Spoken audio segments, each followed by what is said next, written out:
जय राधा माधव कुंज बिहारी। जय गोपीजन वल्लभ गिरिवरधारी। यशोदानंदन व्रज जनरंजन यमुना तीरावनचारी। जय राधा माधव कुंज बिहारी।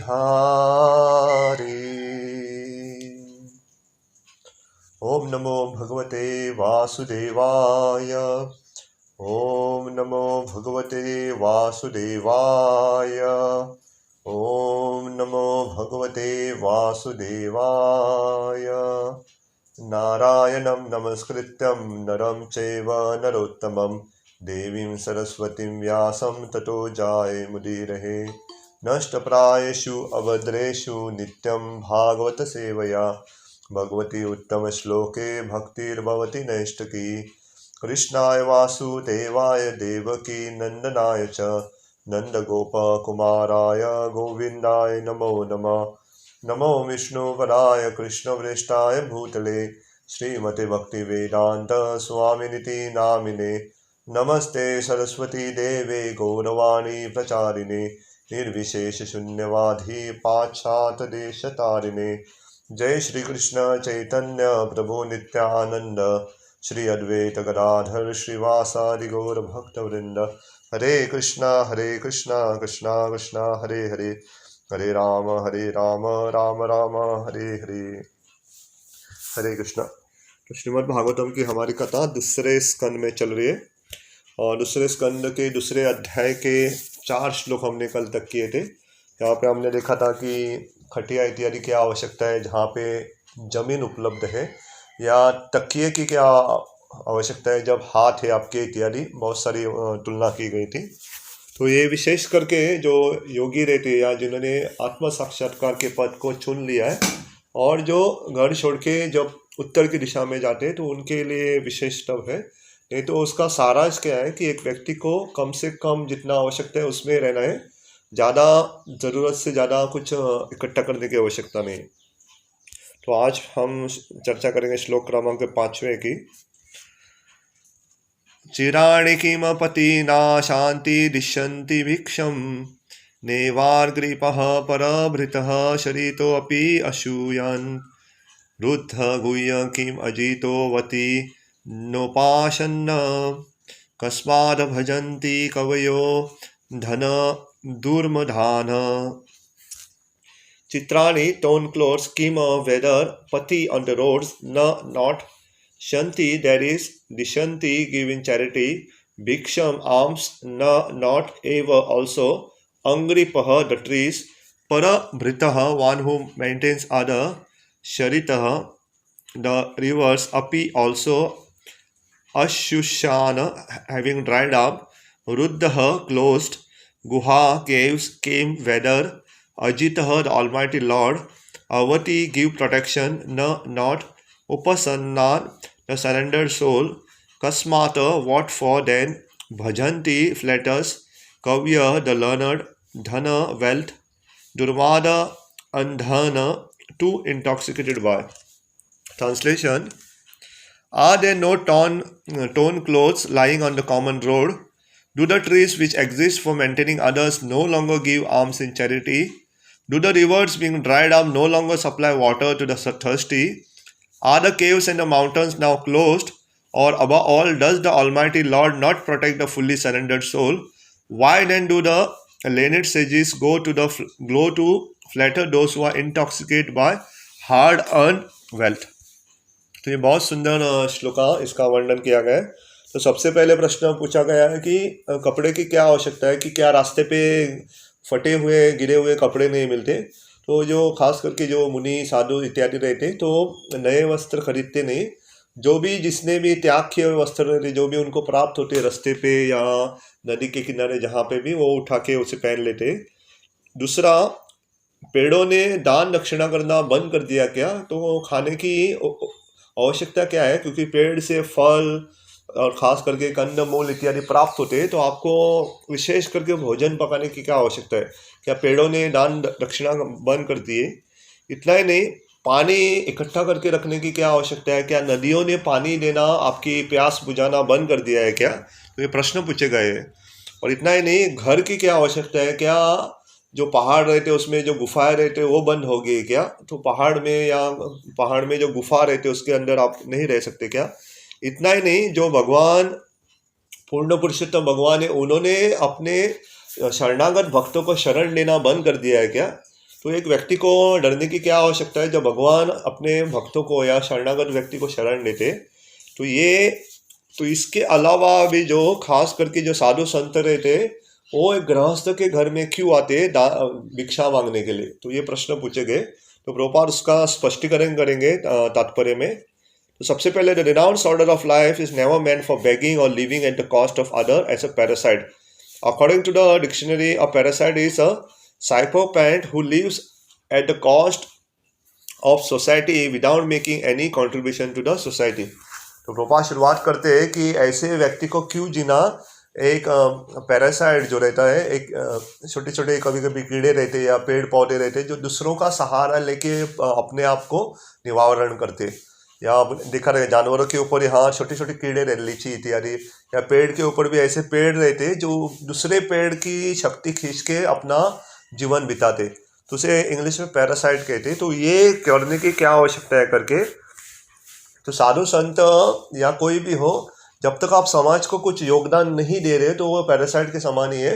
तो हमें जानना चाहिए कि साधु संत क्या योगदान देते हैं। तो प्रोपात ये पहला, तो renounce order is meant for contributing something substantial to the society and not depending on the earnings of householder. On the contrary, accepting of alms from the householder by a bona fide mendicant is an opportunity afforded by the saint to tangible benefit of the donor. तो ये दूसरा सिद्धांत हमें जानना चाहिए। तो पहले तो ऐसे साधु संत रहते हैं तो अपना केवल पेट भरने के लिए किसी गृहस्थ के साथ कुछ मांगना नहीं चाहिए। दूसरा, गृहस्थ को जानना चाहिए कि साधु संत हमारे घर में जब आते हैं तो ये हम उनके ऊपर कृपा नहीं कर रहे, उल्टा वो हमारे ऊपर कृपा कर रहे हैं हमसे दान दक्षिणा स्वीकार करके। वो चाहते तो ऐसे जंगल में भी अपना निवारण कर सकते हैं, लेकिन हमारे घर में जब वो आते हैं और हमसे कुछ मांगते हैं तो हमारे ऊपर बहुत दया दे रहे हैं, ताकि हमारी जो भी संपत्ति हो या जो भी पैसे इत्यादि हो वो उनकी सेवा में लग जाए और वो शुद्ध हो जाए करके। तो गृहस्थ का कर्तव्य है कि साधु संत की सेवा करना, और वैसे ही साधु संत का भी कर्तव्य है कि केवल अपने पेट भरने के लिए ऐसे गृहस्थों के घर में नहीं जाना, उनको खास करके भगवान के बारे में मार्गदर्शन करने के लिए जाना चाहिए, उनको खास करके भगवान का स्मरण करने के लिए वहाँ पे जाना चाहिए। तो साधु संत का समाज में बहुत बड़ा कर्तव्य रहता है कि उसे सिर के ऊपर भी कभी कभी तुलना की जाए। जो सिर रहता है एक दिशा देते हैं, तो दिशा मार्गदर्शन करते हैं जीवन का लक्ष्य क्या होना चाहिए। तो साधु संत घर में आके या हमारे पास आके बार बार हमें याद दिलाते हैं कि हमारा उद्देश्य क्या होना चाहिए। नहीं तो हम ऐसे भौतिक चीज़ों में फंसे रहते हैं तो समय नहीं निकाल पाते हैं कि हमारे जीवन का प्रामुख्य उद्देश्य क्या है उसे जानने के लिए। तो साधु संत का कर्तव्य है कि हमें वो याद दिलाना, क्योंकि भौतिक जीवन में खास करके गृहस्थ जीवन में बहुत सारे काम रहते हैं, बहुत सारी गतिविधियाँ रहती है। तो कभी कभी एक व्यक्ति भूल सकता है कि उसका प्रामुख्य उद्देश्य क्या है करके, और गलती से वो कभी कभी भोग विलास में या संपत्ति इकट्ठा करने में या घर में अलग अलग वस्तु खरीदने में उसमें फंसा रह सकता है, या तो पत्नी, बच्चों, माता पिता, रिश्तेदारों की आसक्ति में उलझा हुआ रह सकता है। तो साधु संत जब आते हैं तो उनको ना केवल उस गृहस्थ को, उनके सारे परिवार को उद्देश्य समझाते हैं कि ये जीवन कैसा होना चाहिए और क्या है होना चाहिए, कि भगवान को हमें केंद्र में रख के हमारा पूरा जीवन हमें जीना चाहिए। तो प्रभुपाद आगे बहुत सुंदर बात कहेंगे। तो इन the Sanatan Dharma institution alms giving to the mendicant is a part of householder duty and it is advise in the scriptures that the householder should treat the mendicant as their family children and should provide them with food, clothing etcetera without being asked. तो ये दूसरा सिद्धांत भी, पहले तो साधु संत जब आते थे तो एक गृहस्थ का कर्तव्य रहता है, क्योंकि 4 आश्रम में आप देखोगे तो सबसे पहले जो रहता है ब्रह्मचारी आश्रम, दूसरा है गृहस्थ आश्रम, तीसरा है वानप्रस्थ आश्रम और चौथा आश्रम है संन्यास आश्रम। ये तो 4 आश्रम में से ब्रह्मचारी कुछ पैसा नहीं कमाते, तो गृहस्थ का कर्तव्य है कि ब्रह्मचारी की देखभाल करे। गृहस्थ कमाते, बाद में वानप्रस्थ आश्रम को भी इजाजत नहीं है, वो भी कमा नहीं सकते, तो वानप्रस्थ की भी देखभाल करना गृहस्थ का कर्तव्य है। और सन्यासी भी नहीं कमाते, तो सन्यास आश्रम का भी देखभाल करना गृहस्थ का कर्तव्य है। और प्रोपाद लिखते खास करके उनके खाने की, उनके कपड़ों की, हमें उनके बिना पूछे हमें उनकी मदद करनी चाहिए। तो और हम प्रैक्टिकली या व्यक्तिगत रूप से खास करके जो भी आप सेंटर से संबंधित में है, और वहाँ पे अगर तो इस्कॉन में ऐसी व्यवस्था है कि यहाँ पे ज़्यादा तकलीफ नहीं होती है। सारे जो ब्रह्मचारी जो सन्यासी उनकी देखभाल होती है, तो उनके कपड़े, खाने पीने की, रहने की संस्था देखती है। लेकिन फिर भी गृहस्थ का एक कर्तव्य रहता है कि सेंटर जो रहते हैं, मंदिर रहते हैं, उन्होंने कुछ सेवा पूछने से हमें उनकी सेवा करनी चाहिए। हमें पूछना चाहिए कि आपकी क्या आवश्यकता है, क्या ज़रूरत है। अभी जन्माष्टमी आने वाली है, तो जन्माष्टमी आयोजित करने के लिए बड़े बड़े सेंटर में कभी कभी हजारों की संख्या में भक्त आते हैं, तो उनके लिए लक्ष्मी रखती है। तो सेंटर या मंदिर मांगने से पहले गृहस्थ का कर्तव्य है कि हमें उनको देना चाहिए, मांगने से पहले। तो गोपाल लिखते कि ऐसे साधु संत को खास करके खाना जो प्रसाद रहता है और जो कपड़े रहते हैं उनको मांगने से पहले ही देना चाहिए। इसलिए हम देखते हैं, मैंने बहुत बार देखा, जब भी मैंने गोवर्धन परिक्रमा करते तो बहुत बार देखा कि बहुत सारे लोग आते हैं और जहाँ वहाँ पे साधु संत रहते हैं उनको कपड़े इत्यादि दान करते हैं। तो ये गृहस्थ का कर्तव्य है कि उन्होंने मांगने से पहले हमें देना चाहिए। तो मांग के दिया तो उसमें क्या बड़ी बात है। तो हमें उनको पूछना चाहिए आपको क्या चाहिए करके, और मांगने से पहले उनको दे देना चाहिए। तो ये गृहस्थ का ब्रह्मचारी आश्रम, वानप्रस्थ और संन्यास आश्रम को बनाए रखने के लिए गृहस्थ का बहुत बड़ा कर्तव्य है। इसलिए थोड़ी अनुमति दी है गृहस्थ को पैसा इत्यादि कमाओ, क्योंकि सारे पैसा नहीं कमाएंगे, क्योंकि हर एक वस्तु में धन लगता ही है, लक्ष्मी लगती है। अब खाने के लिए सब्जी खरीदने जाओगे तो पैसा तो लगेगा। ये तो गृहस्थ का कर्तव्य है पैसा कमा के। और ब्रह्मचारी ताकि अपनी विद्या जो भी पढ़ाई कर रहे हैं उसके ऊपर वो ध्यान लगाए, ना कि पैसा कमाने में। तो वो पूरा अपनी जो शक्ति है अध्ययन करने में या शास्त्र पढ़ने में और उसे बांटने में लगा सकते। वानप्रस्थ का भी वही कर्तव्य है और सन्यासी का भी वही है कि अलग अलग देशों में या अलग अलग स्थानों पे जाके उसे घूम घूम के वहाँ पे उनका मार्गदर्शन करे करके। तो ये प्रॉपर यहाँ साफ करते। तो हमारा भी कर्तव्य है कि आप प्रैक्टिकली, मैं कह सकता थीम की आप तो ज़्यादा चिंता मत ले लो, क्योंकि हमारी कमेटी देख ली। लेकिन आप अन्य कहाँ भी सेंटर से जुड़े हुए तो वहाँ पे जाके उनकी जो भी कमेटी है या उनके इंचार्ज रहते हैं तो उनसे पूछ सकते हो क्या प्रभु जी हम आपकी कैसी सेवा कर सकते करके। और जो भी हमारी क्षमता है उस क्षमता से हमें सेवा देनी चाहिए। तो आगे, the first duty of the person in the renounce order of life is to contribute some literary work for the benefit of human being in order to give him realize direction towards self realization. तो प्रोपाल ने गृहस्थ के कर्तव्य के बारे में कह दिया। अभी जो ब्रह्मचारी और सन्यासी है, जो वैरागी है, उनका क्या कर्तव्य हो प्रोपाल जी लिखते। तो वैरागी का सबसे पहला कर्तव्य है कि बाकी सारे समाज को ऐसे शास्त्र और खास करके विद्या देना, पुस्तक देना। तो हम देखते शिला प्रभुपाद ने भी 70-80 के ऊपर ऐसी किताबें लिखी है। क्यों लिखी है? ताकि हम उन्हें पढ़ के हमें भगवान के या जो आत्म साक्षात्कार का जो मार्ग है उसके बारे में ज्ञान हो सके। तो वैरागी का एक प्रामुख्य कर्तव्य है कि किताबें लिखें मार्गदर्शन करने के लिए। तो अलग अलग विषय पे जो सन्यासी, ब्रह्मचारी इत्यादि रहते हैं उनका कर्तव्य है कि हमें मार्गदर्शन करने के लिए ऐसी पुस्तक उपलब्ध हो करके। नहीं तो अगर आप देखो कि पहले जब भक्ति विनोद ठाकुर इत्यादि थे तो चैतन्य चरितामृत उनको मिलता ही नहीं था। कितने साल लगे, लगभग 10-12 साल लगे, फिर भी उनको मिल ही नहीं रहा था। तो हमारा एक तरह से शिला प्रभुपाद की कृपा से बहुत बड़ा सौभाग्य है कि भागवत हो या पुराण हो या चैतन्य चरितामृत हो या कौन सी भी पुस्तक आसानी से उपलब्ध होते हैं। अगर एक फ़ोन मारो मुझे मिल जाते।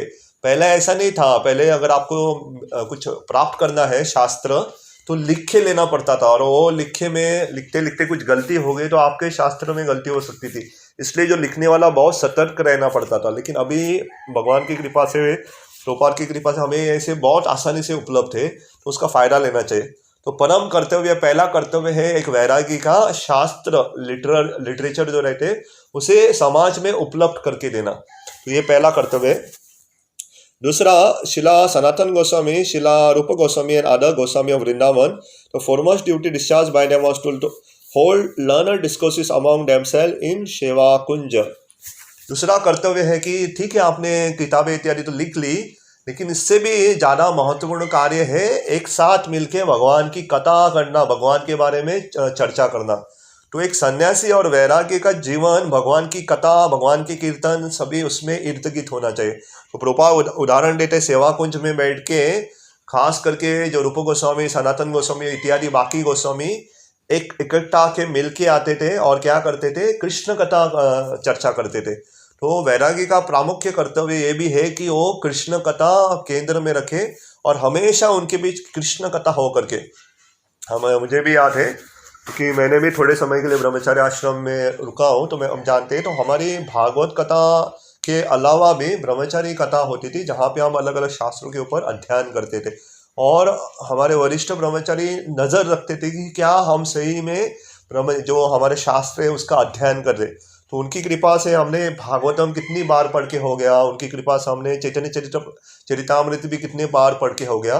नहीं तो गृहस्थ में बहुत मुश्किल हो जाता है, अगर कोई पूछने वाला नहीं, आप पढ़ाई कर रहे हो नहीं तो बहुत मुश्किल होता है। अपने आप को प्रेरणा देना इतना आसान भी नहीं है। बहुत कम लोग जो होते हैं जो सेल्फ मोटिवेटेड या स्वयं प्रेरित रहते।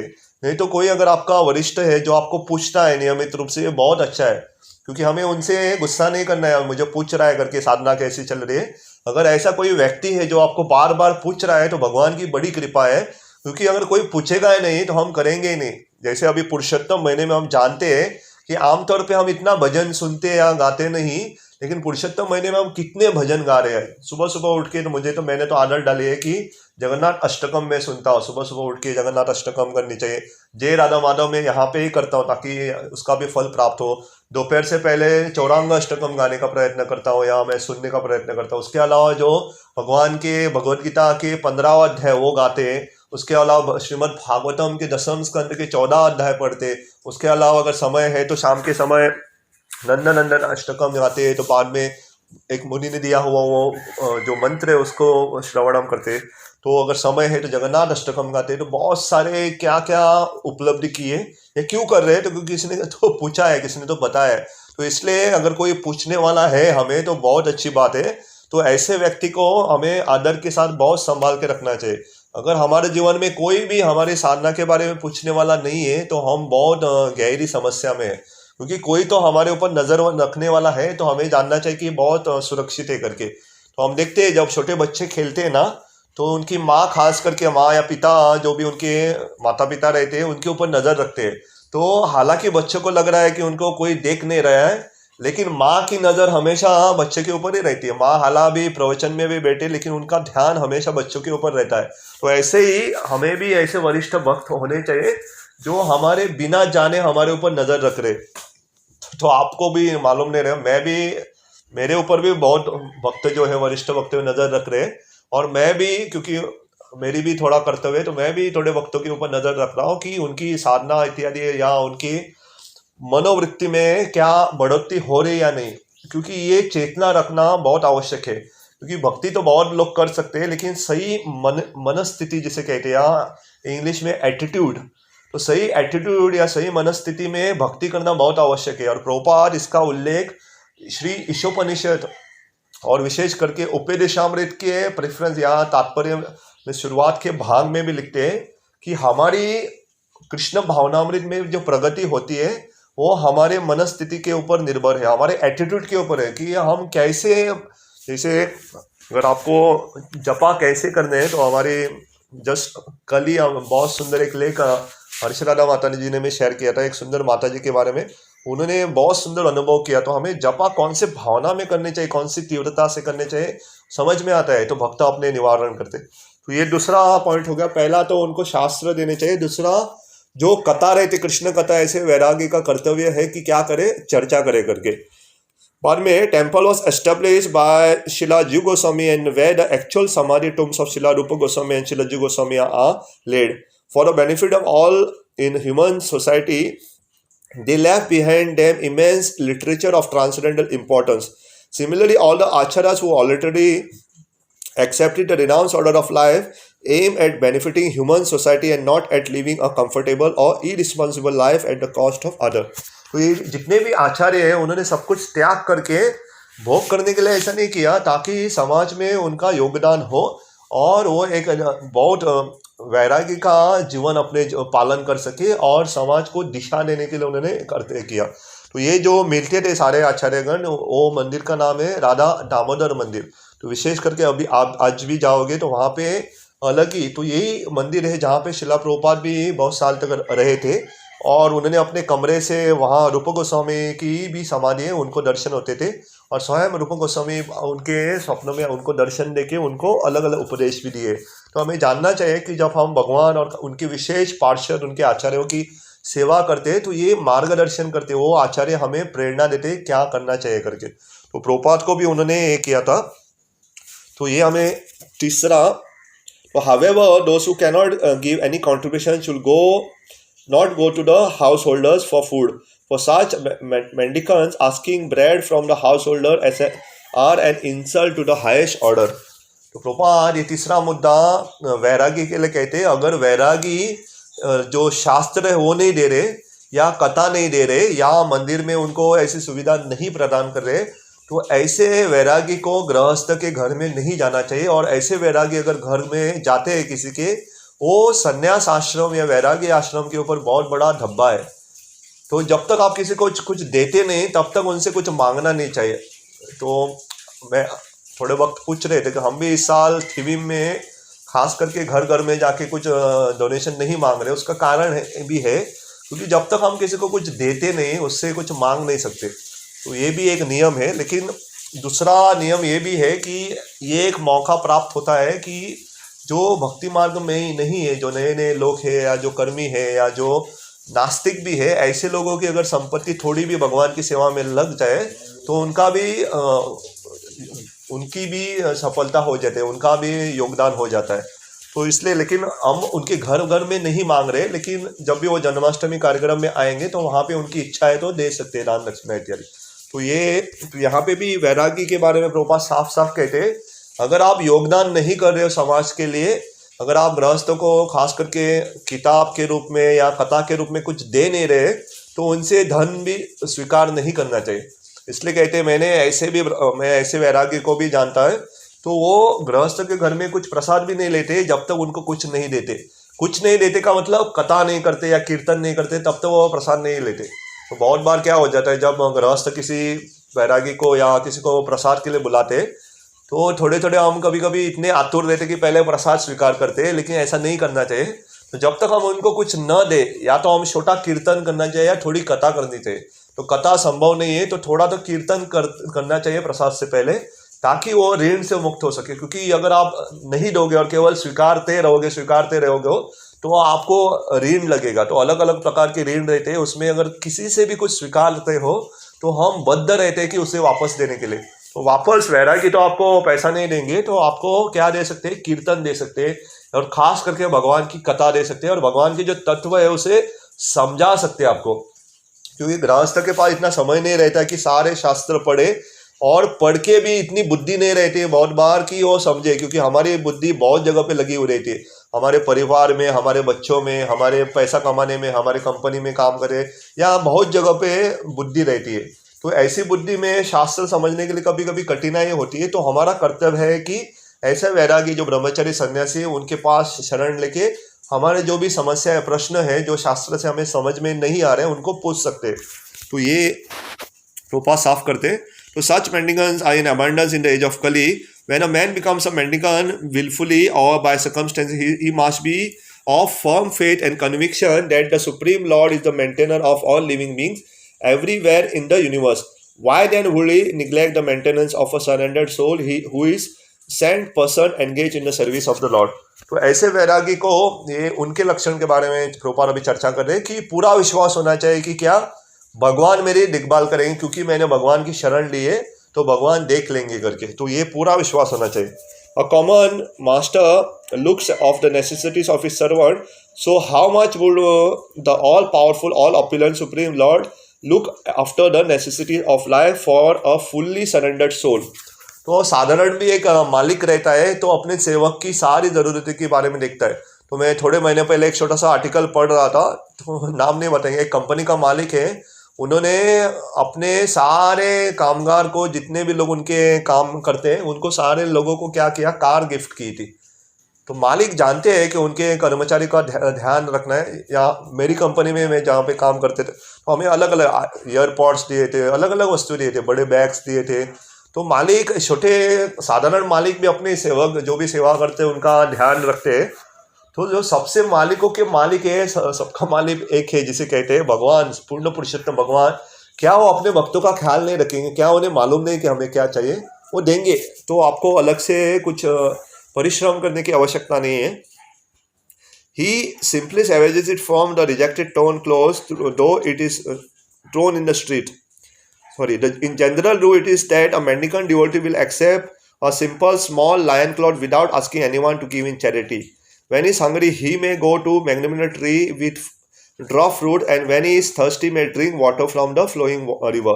He does not require to live in a comfortable house, but should find a cave in the hills and not be afraid of jungle animal, keeping faith in God who lives in everyone's heart. तो ये कहना बहुत आसान हो जाता है, लेकिन सही में उसे विश्वास होना चाहिए। प्रभुपाद अलग अलग वस्तुओं के बारे में कह रहे हैं कि कपड़े की आवश्यकता नहीं, क्योंकि फेंके हुए कपड़े मिल जाते हैं। बाद में खाने पीने की क्या डर है, क्योंकि पेड़ से फल, कंदमूल इत्यादि प्राप्त होते हैं। बाद में आपको घर की क्या आवश्यकता है, क्योंकि गुफा इत्यादि है। और आखिरी में प्रभुपाद लिखते हैं कि जंगल में डरने की क्या आवश्यकता है। जंगलों में जो जंगली जानवर रहते हैं, क्योंकि उनके मन में, उनके हृदय में भी परमात्मा है। तो परमात्मा, अगर आपको विश्वास है तो आपको कुछ नहीं करेंगे।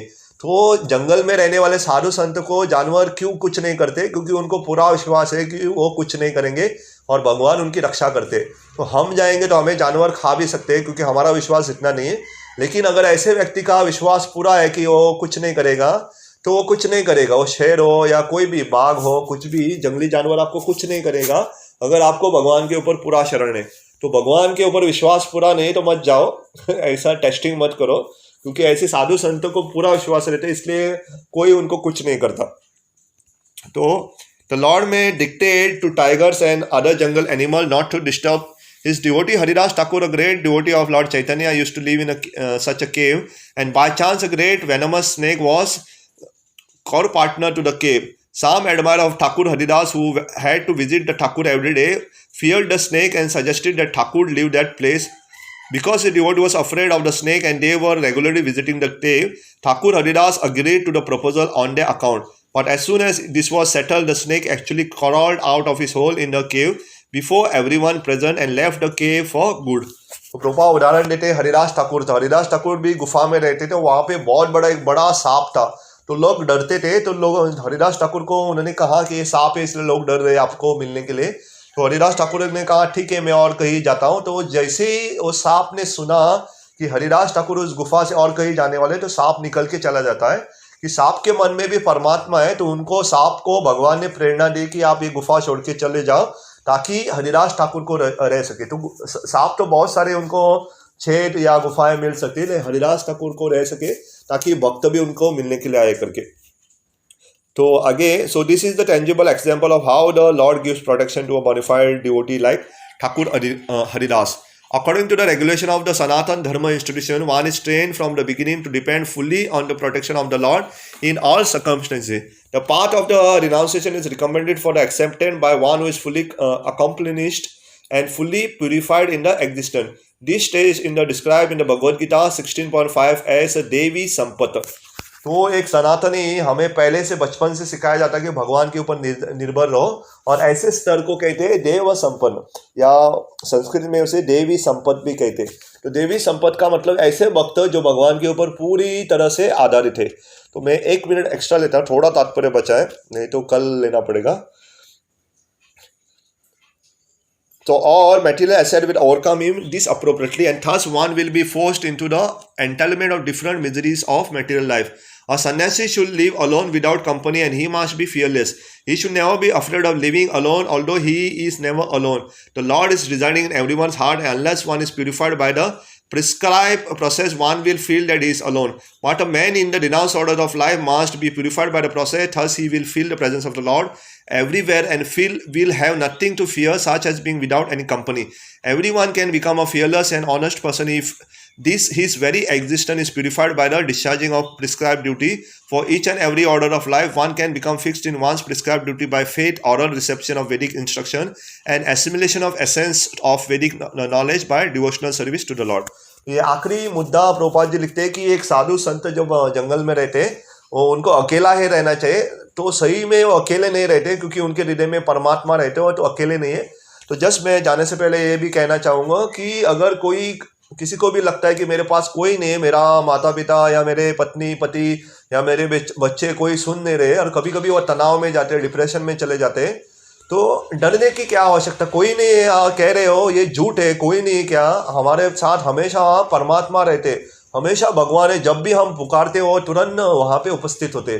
तो अगर कोई सोच रहा है मेरे पास कोई नहीं, ये बहुत बड़ी मूर्खता है। कोई नहीं है ऐसा कह ही नहीं सकते, क्योंकि 24 घंटे 365 दिन या पूरे जीवन भर और उसके अगले जन्म में भी परमात्मा स्वरूप में भगवान हमारे साथ रहते। तो पूरा विश्वास होना चाहिए कि भगवान हमें देख रहे हैं और हमारी मदद करेंगे। तो अगर आपको किसी को भी लग रहा है कि मेरा कोई सुन नहीं रहा है, मेरा कोई नहीं है, ऐसा भगवान है आपके। तो ये कह के मैं रुकूंगा। तो ऐसे वैरागी का ये बहुत सुंदर लक्षण हमने आज देखे। तो